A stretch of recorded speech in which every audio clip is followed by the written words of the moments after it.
Hello friends, welcome back to my channel. അപ്പോൾ ഇന്ന് ഞാൻ തയ്യാറാക്കിയിരിക്കുന്നത് അടിപൊളി ഉണക്കച്ചെമ്മീൻ റോസ്റ്റാണ്. അപ്പോൾ നമുക്കതെങ്ങനെയാണ് തയ്യാറാക്കണേന്ന് നോക്കിയാലോ. അപ്പോൾ ഇതിനായിട്ട് ആദ്യം തന്നെ ഒരു 25ഓളം ഉള്ളി, 2 പച്ചമുളക്, 3 അല്ലി വെളുത്തുള്ളി, പിന്നെ 2 ചെറിയ കഷ്ണം ഇഞ്ചി, പിന്നെ ഒരു 3 തണ്ടോളം കറിവേപ്പില, ഇതൊക്കെ ഒന്ന് ജസ്റ്റ് ഒന്ന് ചതച്ചെടുക്കാം.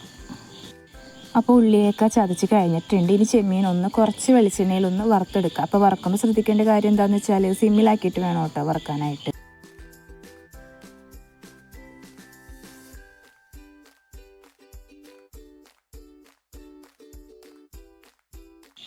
അപ്പോൾ ചെമ്മീനൊക്കെ വറുത്ത് കഴിഞ്ഞിട്ടുണ്ട്. ഇനി നമുക്കിതിലോട്ടേക്ക് കുറച്ച് ഉപ്പും കൂടി ചേർത്ത് ഇളക്കിയിട്ട് നമുക്കിത് വേറൊരു പാത്രത്തിലോട്ടേക്ക് മാറ്റി വെക്കാം. അപ്പോൾ ചെമ്മീൻ വറുത്തത് എങ്ങനെയാണെന്ന് അറിയാൻ നമുക്കിത് കൈ കൊണ്ട് എടുത്ത് ഒടിച്ച് നോക്കിയാൽ മതി കേട്ടോ. അത് ഒടിയാണെങ്കിൽ നമ്മളിത് കറക്റ്റ് പാകമായിട്ടുണ്ട്.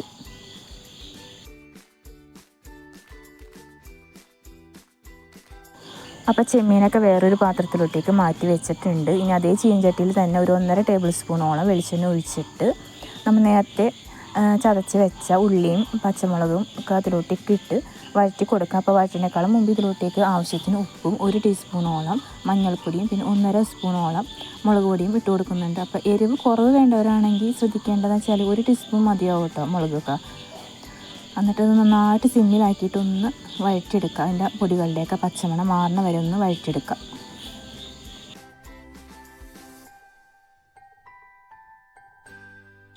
അപ്പോൾ ഉള്ളി ചതച്ചതൊക്കെ നന്നായിട്ട് വഴണ്ട് വന്നിട്ടുണ്ട്. ഇനി ഇതിലോട്ടേക്ക് നേരത്തെ വറുത്ത് വെച്ച ചെമ്മീനിട്ട് ഒന്ന് ഇളക്കി കൊടുക്കുക.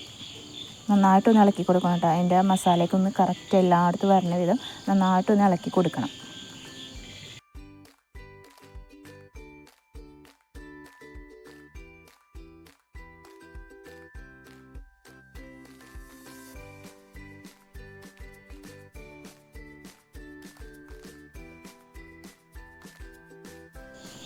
അപ്പോൾ ഇളക്കി കൊടുത്ത് കഴിഞ്ഞതിന് ശേഷം ഒരു കുറച്ച് വെള്ളം കൂടി നമുക്ക് ഇതിലോട്ടേക്ക് ഇട്ട് കൊടുക്കാം. അപ്പോൾ വെള്ളം ഒഴിച്ച് കഴിഞ്ഞിട്ട് ഇത് കൂടി ഫ്ലെയിമിലാക്കിയിട്ട് ആ വെള്ളമൊക്കെ ഒന്ന് വറ്റണ വരെ ഒന്ന് ഇളക്കിക്കൊണ്ട് ഇരിക്കുക.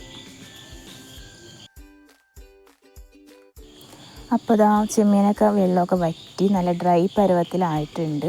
ഇനി നമുക്ക് സ്റ്റവ് ഓഫ് ചെയ്യാം. സ്റ്റവ് ഓഫ് ചെയ്തിട്ട് കയ്യിലുണ്ടെങ്കിൽ ഒരു കുറച്ച് കറിവേപ്പിലയും കൂടി നമുക്ക് ഇതിലോട്ടേക്ക് ഇട്ട് കൊടുക്കാം.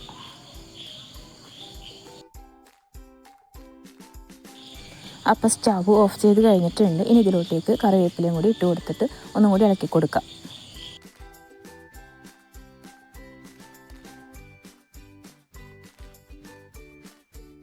അങ്ങനെ നമ്മുടെ ഉണക്കച്ചെമ്മീൻ റോസ്റ്റ് റെഡി ആയിട്ടുണ്ട്. അപ്പോൾ നിങ്ങളെല്ലാവരും ട്രൈ ചെയ്ത് നോക്കുക, എന്നിട്ട് ഫീഡ്ബാക്കൊക്കെ അറിയിക്കുക. അപ്പോൾ എൻ്റെ മറ്റൊരു നല്ലൊരു റെസിപ്പി ആയിട്ട് നമുക്ക് വീണ്ടും കാണാം. അതുവരേക്കും ബൈ, താങ്ക് യു.